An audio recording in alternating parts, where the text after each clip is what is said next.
एक particular time duration में कितना प्रिंट कर सकते हैं। तो यहाँ पर बोल रहा है एक पर्टिकुलर टाइम जब भी बोलूंगा तो उसका मतलब क्या होता है, उसका मतलब होता है फाइनेंशियल ईयर।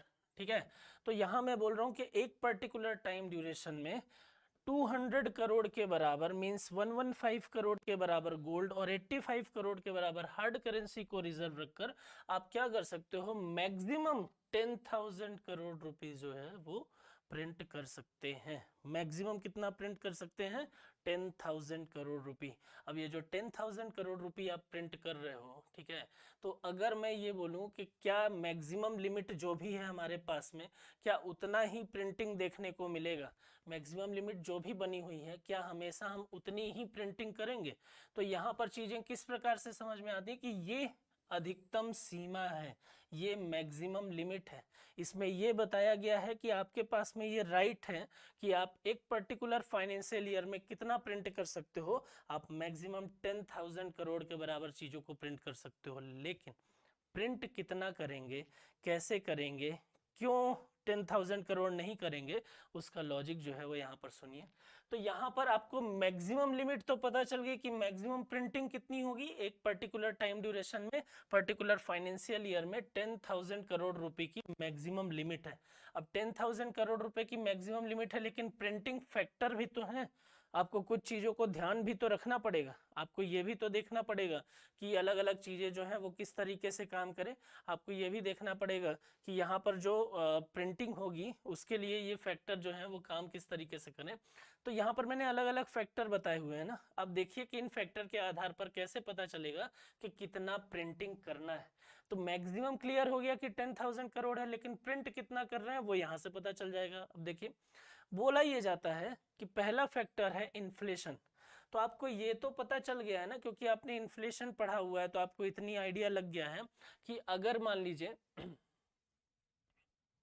अगर मान लीजिए कि चीजें इस प्रकार से दिखें, आपने इन्फ्लेशन पढ़ा है, तो अगर मान लीजिए कि चीजें इस प्रकार से दिखें कि यहाँ पर नोट प्रिंटिंग ज्यादा हो जाए, तो जब नोट प्रिंटिंग ज्यादा हो जाएगी तो मार्केट में लिक्विडिटी का जो फ्लो होगा वो क्या हो जाएगा, वो बहुत ज्यादा इंक्रीज हो जाएगा। अब यहाँ पर जैसे ही फ्लो इंक्रीज हुआ, जैसे ही लोगों मार्केट में पैसा पहुंचा, लोगों के पास में पैसा पहुंचा, वैसे ही किस प्रकार की चीजें दिखने लगी, वैसे ही परचेजिंग पावर बढ़ने लगी।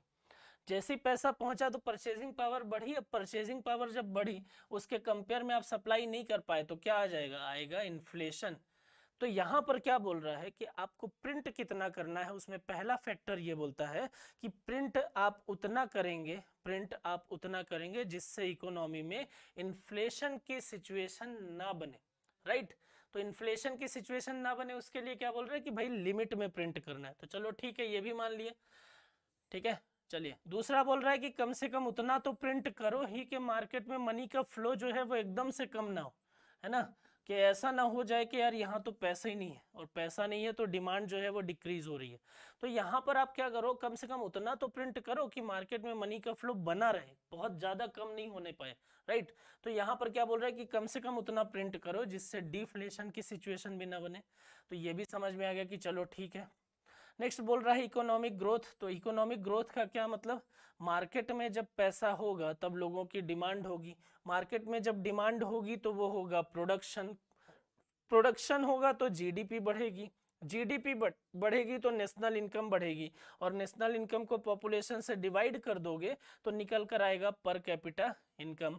और पर कैपिटा इनकम या प्रति व्यक्ति आय किसी भी देश की जब बढ़ती है तो हम क्या बोलते हैं, इकोनॉमिक ग्रोथ बढ़ता है, हम क्या बोलते हैं, इकोनॉमिक ग्रोथ या आर्थिक समृद्धि होती है। राइट, तो यहाँ पर किस तरीके की चीजें समझ में आ रही हैं, यहाँ ये पता चल रहा है कि अगर मार्केट में पैसा होगा तो मार्केट में होगी डिमांड, और मार्केट के डिमांड का असर उसकी supply, production, GDP, national income, population से डिवाइड के बाद पर कैपिटा इनकम के तौर पर निकल कर आएगी। तो जब पर कैपिटा इनकम निकल कर आएगी तो वहां पर क्या बोला जाएगा, तो ये इकोनॉमिक ग्रोथ जब होगा ना, तो यहाँ पर ये बोल रहे हैं कि एटलीस्ट उतना पैसा तो प्रिंट करो जिससे मार्केट में डिमांड जो है वो बनी रहे, और मार्केट की डिमांड को बने रहने के लिए, क्यों, क्योंकि पर कैपिटा इनकम जो है वो बना रहे, और इसके लिए इकोनॉमिक ग्रोथ जो है वो आता रहेगा। इसलिए क्या बोलते हैं कि कम से कम उतना पैसा प्रिंट करो जिससे डिमांड इंक्रीज रहे। राइट, तो एक तीसरा फैक्टर ये हो गया।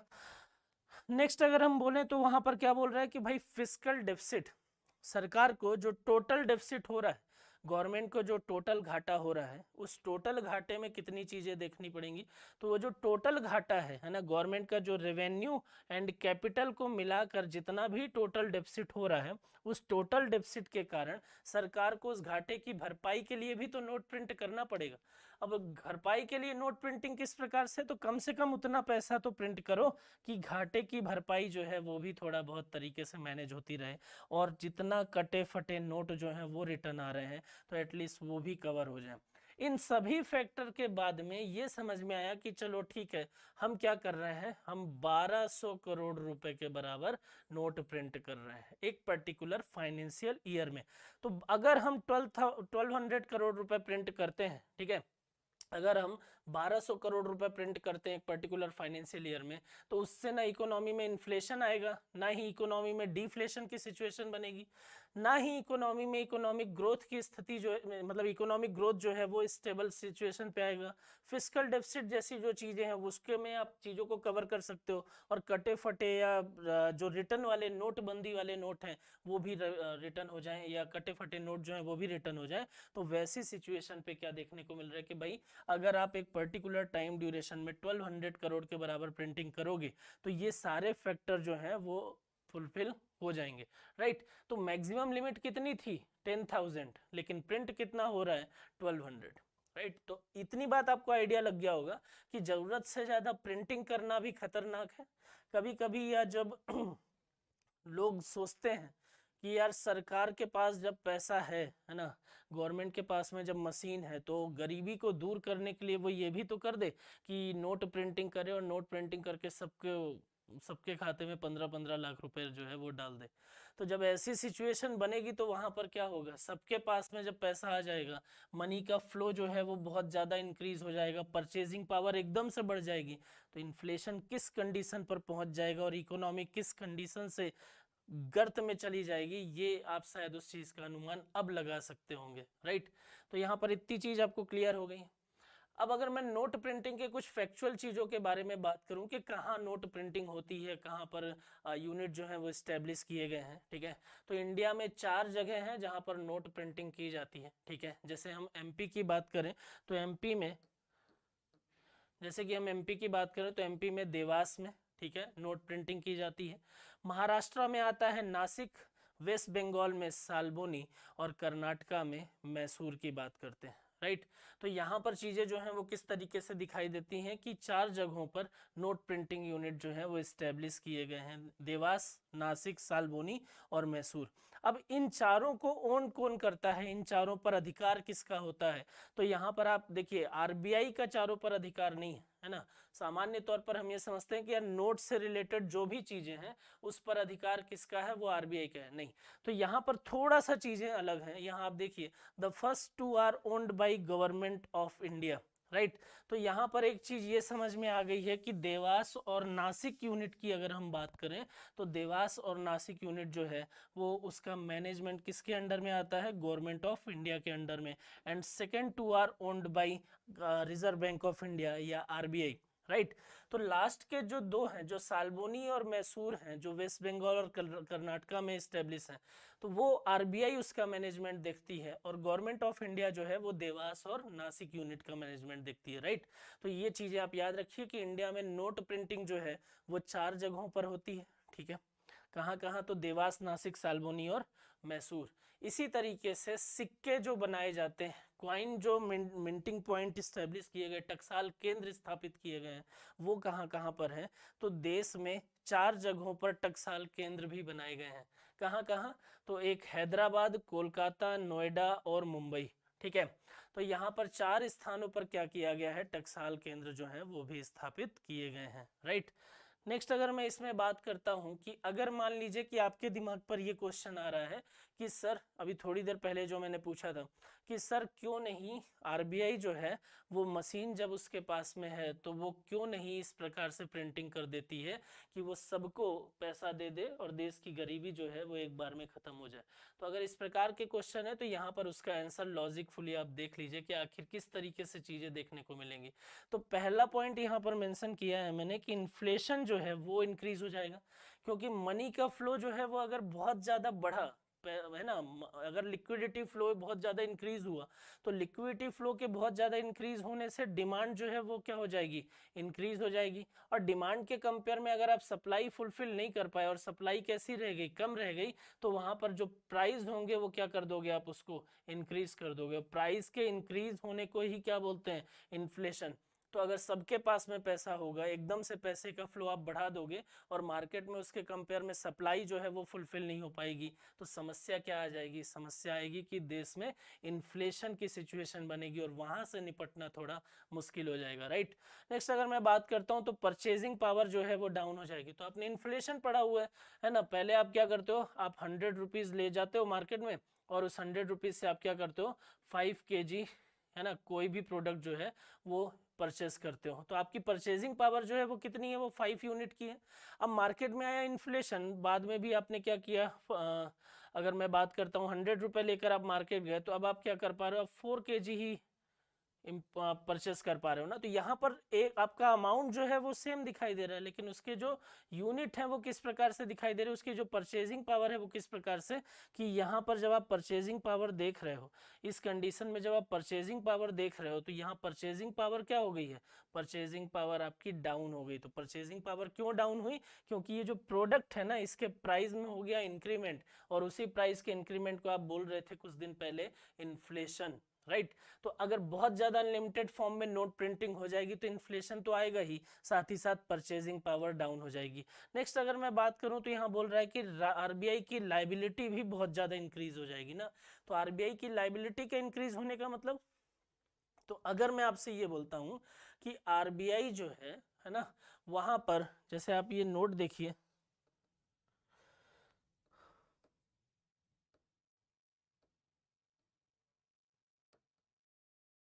ऐसे आप ये नोट देखिए, तो यहाँ पर चीजें जो है वो किस प्रकार से, इस कागज के टुकड़े की यहाँ बहुत ज्यादा वैल्यू जो है वो देखने को नहीं मिलती, ये इस कागज के टुकड़े की बहुत वैल्यू नहीं होती है ना। क्यों नहीं होती, जैसे मान लीजिए, इसको ऐसे समझिए कि पहले ये जो पुराने वाले नोट थे ना ये भी चल रहे थे, एक पहले ये जो पुराने वाले नोट थे ये भी चल रहे थे, ठीक है। लेकिन अचानक से हमारे जो पीएम है उन्होंने एक अनाउंसमेंट किया और उस दिन से फिर कोई भी दूसरा व्यक्ति ये 500 और 1000 के पुराने नोट लेने से वो मना कर देता था। तो ऐसा क्या हो गया, तो तब भी तो ये चल रहे थे और उसी के जैसे कागज के दूसरे टुकड़े जो हैं वो भी बना दिए गए। तो आप ये समझिए कि यहाँ पर इस कागज के टुकड़े की वैल्यू नहीं है, यहाँ पर लिखा हुआ, आप अपने जेब से नोट निकालिए और यहाँ पर देखिए, है ना। यहाँ पर जब आप देखेंगे तो आपको लिखेगा कि मैं धारक को 2000 रुपए देने का या 500 रुपए देने का, जो भी नोट होगी, तो मैं धारक को इतने रुपए देने का वचन देता हूँ। और नीचे यहाँ पर साइन होंगे, कहीं उर्जित पटेल साहब के, कहीं रघुराम राजन साहब के और कहीं शक्तिकांत दास साहब के, राइट। तो यहाँ पर आप एक चीज ये याद रखेंगे कि यहाँ पर जो स्टेटमेंट है या जो ये एक प्रकार का प्रॉमिस है ना, एक्चुअल में वैल्यू जो है वो इसकी। तो आरबीआई को ये पता है कि आरबीआई जो है वो क्या कर रही है, वो बोल रही है कि अगर हम ये कागज का टुकड़ा जारी कर रहे हैं तो ये हमारे ऊपर लाइबिलिटी का काम है। क्यों, क्योंकि ये प्रॉमिस हमारे द्वारा किया जा रहा है, राइट।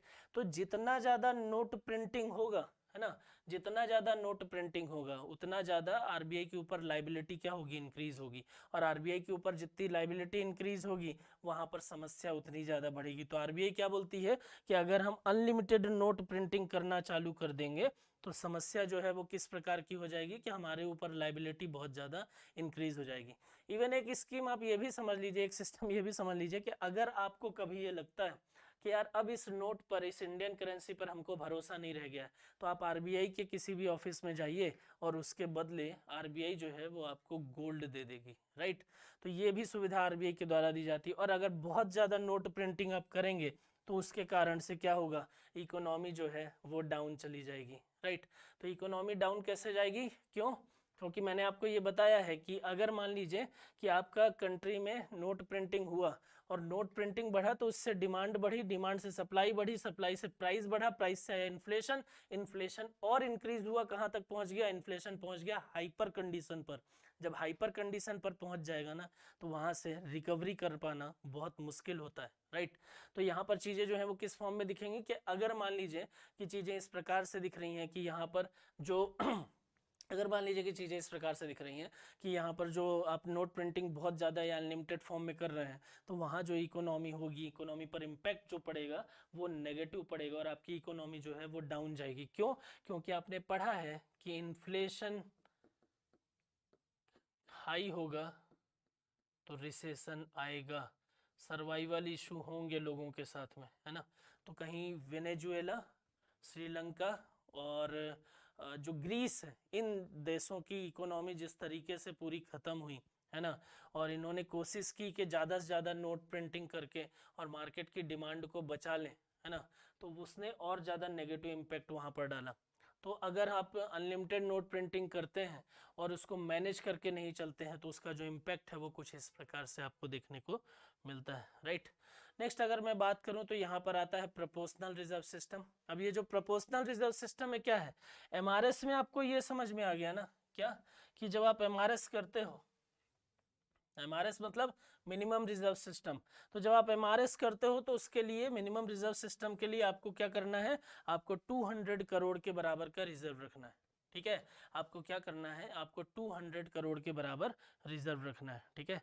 और जब आप पीआरएस करते हो और उस 200 करोड़ के बराबर रिजर्व रखने के बाद में आप क्या कर सकते हो, आप 10,000 करोड़ रुपए मैक्सिमम प्रिंट कर सकते हैं। लेकिन जब आप प्रोपोर्शनल रिजर्व सिस्टम करते हो तो उस प्रोपोर्शनल रिजर्व सिस्टम के कारण क्या होगा, अगर आपको मान लीजिए 200 करोड़ के बराबर प्रिंट करना है तो आप कितना रिजर्व करोगे, आप 200 करोड़ ही रिजर्व करोगे। अब इसमें से गोल्ड और हार्ड करेंसी डिवाइड, अगर आपको 1000 करोड़ के बराबर प्रिंट करना है तो आप कितना रिजर्व करोगे, आप 1000 करोड़ ही रिजर्व करोगे, राइट। यहाँ पर गोल्ड और हार्ड करेंसी में डिवाइड हो जाएगा। अगर आपको मान लीजिए 5 करोड़ भी प्रिंट करना है तो 5 करोड़ के बराबर, सेम प्रपोर्शन में जब चीजें होती हैं तो उसी को बोल देते हैं प्रपोर्शनल रिजर्व सिस्टम। जितना हमने रिजर्व रखा, जितना हमको प्रिंट करना है उतना ही हम रिजर्व रख रहे हैं, राइट। तो जब इस प्रकार की चीजें दिखती हैं कि जहां पर रिजर्व प्रिंटिंग के आधार पर रिजर्व की क्वांटिटी जो है, रिजर्व की वैल्यू जो है वो डिसाइड होती है और सेम प्रोपोर्शन में चीजें होती हैं, उसको बोल दिया जाता है प्रोपोर्शनल रिजर्व सिस्टम, राइट। तो रिजर्व और प्रिंटिंग जो है वो आपकी बराबर होती है, ठीक है। तो अब इसमें अगर आपके दिमाग पे क्वेश्चन ये उठ रहा है कि सर इसमें गोल्ड कितना होगा, हार्ड करेंसी कितनी होगी, तो ये डिसाइड करेगी उस कंट्री की सेंट्रल बैंक। तो उस कंट्री की जो भी सेंट्रल बैंक होगी वो बताएगी कितना हार्ड करेंसी रखना है, कितना आपको यहाँ पर जो रिजर्व है वो रखना है, राइट, कितना गोल्ड के फॉर्म में। तो सेम प्रोपोर्शन में होगा तो प्रोपोर्शनल है। और इंडिया जो अपना, अब मेनली ये आप देखोगे ना तो ये कहाँ पर आपको दिखेगा, ये इस तरीके की जो मैकेनिज्म है वो आपको दिखेगी डेवलप्ड कंट्री में, ठीक है। इस तरीके का मैकेनिज्म आपको दिखेगा विकसित देशों में, राइट। तो इस तरीके की चीजें दिखेंगी। तो विकसित देशों में किस प्रकार की चीजें, प्रोपोर्शनल रिजर्व सिस्टम। और इंडिया में अगर बात करोगे तो क्या, इंडिया में अगर आप बात करते हैं तो इंडिया में आपको क्या दिखता है, PRS, sorry MRS, minimum reserve system, clear. अब अगर मैं इंडिया में हिस्ट्री की बात करूं, अगर मैं बात करूं इंडिया में कि किस तरीके से बैंक इस्टेब्लिश हुए, क्या हुए, तो कैसे देखेंगे। तो अगर मैं हिस्ट्री ऑफ बैंकिंग की बात करता हूं, है ना, तो इंडिया में जब हम बैंक की बात करते हैं और हिस्ट्री की बात करते हैं तो सबसे पहले जो बैंक इस्टेब्लिश होता है कब, 1770 में, है ना। 1770 में जो बैंक इस्टेब्लिश हुआ उसका नाम था बैंक ऑफ हिंदुस्तान, है ना, उसका नाम था बैंक ऑफ हिंदुस्तान, ठीक है। ये बैंक ऑफ हिंदुस्तान डेवलप किया गया था अलेक्जेंडर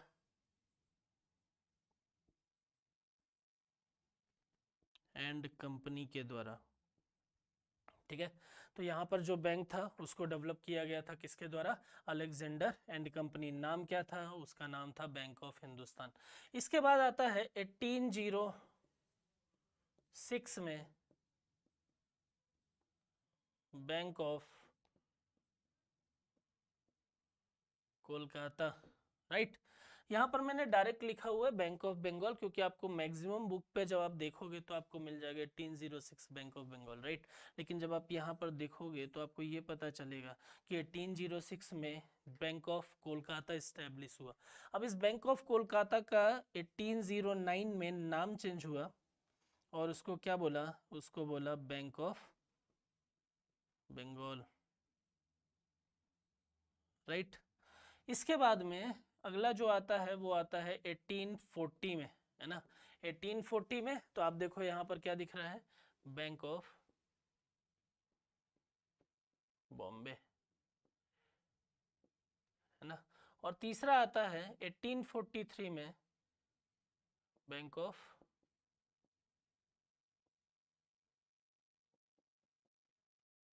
मद्रास।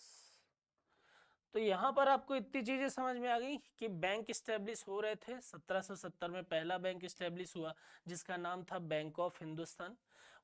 ये किसने स्टैब्लिश किया, ये किया अलेक्जेंडर एंड कंपनी ने। इसके बाद तीन बड़े बैंक आपको दिखाई देते हैं। 1806 बैंक ऑफ कोलकाता, नाम चेंज हुआ 1809 में, इसको बोल दिया बैंक ऑफ बंगाल। कब, ठीक है, 1809। तो कुछ कुछ बुक में डायरेक्ट लिखा हुआ है कि ये बैंक ऑफ कोलकाता के नाम, बैंक ऑफ बंगाल के नाम से 1806 पे है। लेकिन आप नॉलेज के लिए याद रखें 1806 बैंक ऑफ कोलकाता रीनेम हुआ 1809 बैंक ऑफ बंगाल के नाम से। उसके बाद आता है 1840 में बैंक ऑफ बॉम्बे, 1843 में बैंक ऑफ मद्रासा। ठीक है, तो ये बैंक ऑफ मद्रासा, तीन बैंक दिखाई दिए यहाँ। 1770 Alexander and company, bank of Hindustan. India first bank, Bharat का पहला बैंक अगर पूछता है तो क्या बोल दोगे, बैंक ऑफ हिंदुस्तान। इसके बाद अगर बात करें तो 1806, 1840 और 1843 जगह कौन कौन सी है, बंगाल, बॉम्बे और मद्रास। हिस्ट्री में पढ़े होगे, तीन प्रेसिडेंसी एरिया डेवलप किए जहां गवर्नर बैठा है, और यहाँ पर बैंक ऑफ बंगाल के गवर्नर को बाद में गवर्नर जनरल बना दिया, बॉम्बे और मद्रास को उसके अंडर में लेकर आ गए। तो ये क्या थे, ये तीनों थे प्रेसिडेंसी एरिया, राइट, जो ब्रिटिश के द्वारा। तो यहाँ तीनों प्रेसिडेंसी बैंक में ही, तीनों प्रेसिडेंसी एरिया में ही तीन बैंक स्टैब्लिश किए, किसके द्वारा, ब्रिटिश के द्वारा। इसलिए इन तीनों बैंकों को क्या बोला जाता है, प्रेसिडेंसी बैंक, है ना, established by British government, right. तो यहाँ पर ये तीन बैंक जो हैं वो इस्टेब्लिश किए गए, ठीक है। तो इन तीनों बैंकों का मर्जर किया गया, कब मर्जर किया गया, तो ये मर्जर किया गया 1921 में, और नाम दिया गया, मे भी आपको पता हो, इसका नाम दिया गया इंपीरियल बैंक, इसका नाम दिया गया इंपीरियल बैंक ऑफ इंडिया, ठीक है। तो यहाँ क्या दिखाई दे रहा है, 1806, 1840, 1843 Bank of Bengal, Bank of Kolkata, Bank of Bombay, Bank of Madras, merger 1921 Imperial Bank of India. और इसी इंपीरियल बैंक ऑफ इंडिया को क्या कर दिया, इसी इंपीरियल बैंक ऑफ इंडिया का नेशनलाइजेशन हुआ, है ना। और इसी इंपीरियल बैंक ऑफ इंडिया का नेशनलाइजेशन हुआ। कब हुआ ये नेशनलाइजेशन, तो ये नेशनलाइजेशन हुआ 1955 में, और इसको नाम दिया state bank of India, right. तो यहाँ पर किस तरीके की चीज़ें दिखाई दे रही हैं। अगर मैं हिस्ट्री ऑफ बैंकिंग की बात करता हूँ तो हिस्ट्री ऑफ बैंकिंग में सबसे पहला ये कहलाता है इंडियाज़ फर्स्ट बैंक, ठीक है, ये कहलाता है भारत का पहला बैंक, ठीक है। ये क्या कहलाता है, ये इंडिया का फर्स्ट बैंक कहलाता है। 1806, 1840, 1843 प्रेसिडेंसी बैंक, तीनों के मर्जर के बाद में चीज़ें किस प्रकार की दिखाई देती हैं, नाम हो जाता है इंपीरियल बैंक ऑफ इंडिया 1921। और फिर उसके नेशनलाइजेशन के बाद में उसी इंपीरियल बैंक ऑफ इंडिया को क्या बोल देते हैं 1955 में, इसको बोल देते हैं state bank of India, right. तो यहाँ पर इतनी चीज़ है। इसके बाद में जब आप देखते हो तो कुछ बैंक, जैसे कि 1881 में यहाँ पर अवध कमर्शियल बैंक जो है इंडिया में इस्टेब्लिश किया जाता है। 1881 अवध कमर्शियल बैंक क्यों इंपॉर्टेंट है, इसलिए इंपॉर्टेंट है क्योंकि ये पहला ऐसा बैंक था, ठीक है, क्योंकि ये पहला ऐसा बैंक था जिसके शेयर होल्डर बनाए गए थे। ये पहला ऐसा बैंक था जिसके शेयर होल्डर बनाए गए थे, राइट। तो यहाँ पर चीज़ें जो हैं वो किस तरीके से दिखाई देती हैं कि पहला बैंक जिसके शेयर होल्डर बनाए गए वो कौन सा है, वो है अवध कमर्शियल बैंक। कब इस्टेब्लिश हुआ था, ईयर क्या था, 1881। और नेक्स्ट आता है 1894 में कौन सा बैंक, पंजाब नेशनल बैंक, है ना। ये क्यों इंपॉर्टेंट हो जाता है, ये इसलिए इंपॉर्टेंट हो जाता है कि ये फर्स्ट इंडियन बैंक कहलाता है। यहाँ देखिए, यहाँ क्या लिखा है, India's first bank. Bank of Hindustan जो है वो इंडिया का फर्स्ट बैंक है, राइट। और जब आप फर्स्ट इंडियन बैंक की बात करोगे तो फर्स्ट इंडियन बैंक के तौर पर नाम लिया जाएगा किसका, पंजाब नेशनल बैंक का। क्यों फर्स्ट इंडियन बैंक बोलते हैं, फर्स्ट इंडियन बैंक और इंडियाज फर्स्ट बैंक में फ़र्क है। इंडिया का पहला बैंक बैंक ऑफ हिंदुस्तान, और पहला Indian bank Punjab national bank. क्यों? क्योंकि जब पंजाब नेशनल बैंक को एस्टेब्लिशमेंट किया गया था तो इस पे पूरे तरीके से भारतीयों का पैसा लगा था, इंडियन का पैसा लगा था, इसलिए यहाँ पर क्या बोल दिया जाता है, बोला जाता है कि ये फर्स्ट इंडियन बैंक है, राइट। जब इसके बाद में देखा गया तो यहाँ पर अलग अलग जगहों पर यहाँ पर वही चीज बता रहा है कि 1921 Bank of Bengal, Bank of Bombay and Bank of Madras were merged, ठीक। With this merger the Imperial Bank of India was created, ठीक है। 1921 में Bank of Bengal, Bank of Bombay, Bank of Madras के मर्जर के बाद में इंपीरियल बैंक ऑफ इंडिया जो है वो क्रिएट किया गया। 1955 में इसको क्या किया गया, imperial Bank of India was brought down the under of control of the government of India. इसी प्रोसेस को तो बोलते हैं नेशनलाइजेशन, कि जब आप प्राइवेट सेक्टर को खींच कर कहाँ लेकर आते हो, आप गवर्नमेंट ऑफ इंडिया के अंडर में लेकर आते हो, तो उसी प्रोसेस को तो हम बोलते हैं नेशनलाइजेशन, उसी को तो बोलते हैं राष्ट्रीयकरण। तो 1955 में नेशनलाइजेशन करने के बाद में क्या बोल दिया गया, इसको रीनेम किया और इसको बोल दिया स्टेट बैंक ऑफ इंडिया। अब स्टेट बैंक ऑफ इंडिया बोला गया तो स्टेट बैंक ऑफ इंडिया में अलग अलग कुछ बड़े बैंक और भी काम कर रहे थे, है ना। धीरे धीरे ये 7 बड़े बैंकों को एसबीआई के साथ में, एसबीआई के साथ में काम करने लगे, इसलिए इनको नाम किस तरीके से दिया गया कि इन 7 बैंकों को एसबीआई ग्रुप के तौर पर ये डेवलप किए गए, ठीक है। तो ये 7 बैंक मिलकर क्या कहलाते हैं, ये कहलाते हैं एसबीआई ग्रुप। अब ये जो एसबीआई ग्रुप है ये कौन कौन से हैं, तो state bank of Hyderabad, state bank of Travancore, state bank of Patiala, state bank of Bikaner and Jaipur, state bank of Mysore, state bank of Saurashtra, state bank of Indore. तो ये 7 बड़े बैंक हैं जो क्या हैं, ये 7 के 7 बैंक कंबाइंड फॉर्म में जब आप इनको मर्जर के तौर पर देखते हो या एक साथ में एक बास्केट में देखते हो तो इनको आप एक बार में बोल सकते हो क्या है ये है एसबीआई ग्रुप। और ये जो एसबीआई ग्रुप है क्या ये अभी भी एग्जिस्टेंस में है, तो अब नहीं है। क्यों? क्योंकि 2008 में स्टेट बैंक ऑफ सौराष्ट्र को मर्ज कर दिया, 2010 में स्टेट बैंक ऑफ इंदौर को मर्ज कर दिया, और बाकी के बचे हुए जो 5 ऊपर के बैंक थे उनको 2017 में कहा मर्ज कर दिया, एसबीआई में। तो करंट की सिचुएशन ये बनती है कि करंट में करंट की सिचुएशन ये बनती है कि करंट में जितने भी एसबीआई ग्रुप के बैंक आपको दिखाई दे रहे थे, ठीक है, करंट की सिचुएशन ये बनती है कि करंट में जितने भी एसबीआई ग्रुप के बैंक आपको दिखाई दे रहे थे हैदराबाद, त्रावणकोर, पटियाला, बीकानेर, जयपुर, मैसूर, सौराष्ट्र और इंदौर में, वो 7 के 7 बैंक जो है वो क्या हो गए, वो अब एसबीआई में मर्ज हो गए। तो एसबीआई ग्रुप का एग्जिस्टेंस जो है वो अब नहीं है। 2008 में सौराष्ट्र मर्ज हुआ, 2010 में इंदौर मर्ज हुआ, 2017 में हैदराबाद, त्रावणकोर, पटियाला, बीकानेर और जयपुर और मैसूर जो है वो मर्ज हो गए, राइट। तो यहाँ पर चीज़ें जो है वो किस फॉर्म में दिखाई देती हैं, दिखाई देती हैं कि बैंक जो है एसबीआई ग्रुप जो है वो इस तरीके से काम करता है, ठीक है। चलिए, तो यहाँ तक अगर हम देखें, जैसे ये एक लिस्ट आप देख लो कि यहाँ पर 12 पब्लिक सेक्टर बैंक जो है वो बचे हुए हैं, है ना।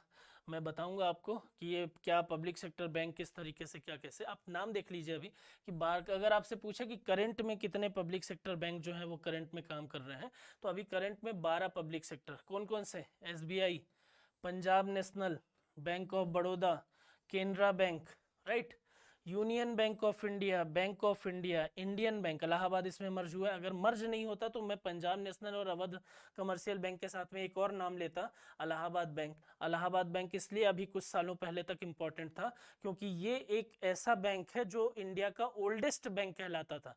क्यों ओल्डेस्ट बैंक? क्योंकि ये जब से स्टेब्लिश हुआ था तब से ये इसी नाम से, इलाहाबाद बैंक के नाम से काम कर रहा था, लेकिन अभी ये मर्जर होने के बाद में, इंडियन बैंक में मर्ज होने के बाद में अब वो एग्जिस्टेंस में नहीं रहा, राइट, इसलिए अब हम उसको नहीं देखते। नेक्स्ट आता है Central Bank of India, Indian Overseas Bank, UCO Bank, Bank of Maharashtra and Punjab and Sind bank.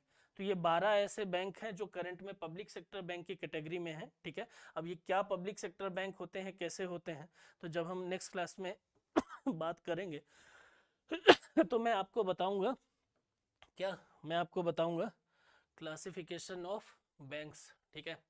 मैं आपको बताऊंगा क्लासिफिकेशन ऑफ बैंक्स, तो वहां पर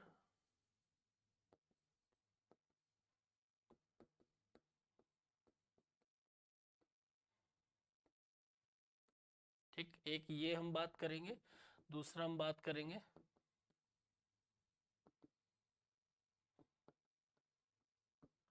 रेशनलाइजेशन ऑफ बैंक। ठीक है, तो इन चीज़ों के बारे में हम बात करेंगे। ठीक है, चलिए फिर आज के लिए इतना काफ़ी।